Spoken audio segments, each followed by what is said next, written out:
জয় তোমার উপময়ী, জয় মা তারা সিদ্ধেশ্বরী, হর হর মহাদেব। এই মুহূর্তে আমি আছি হেলিপ্যাডে।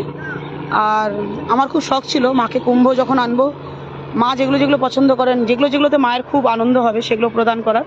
তো এই মুহূর্তে আমি এসছি মাকে।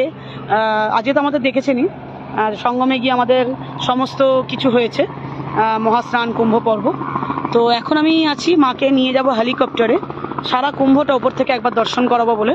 তো হেলিপ্যাডে মা আছেন, এই যে হেলিকপ্টারটা যেটা নামবে সেটাতেই মাকে তুলবো। আমি আছি, মহারাজ ভাই আছে, এক একটাতে 3 জন করে হয়। তো এই মুহূর্তে আছে, মাকে তুলবো এটাতে আমি, এবং মা পুরো কুম্ভ ত্রিবেণী সঙ্গম দর্শন করবো।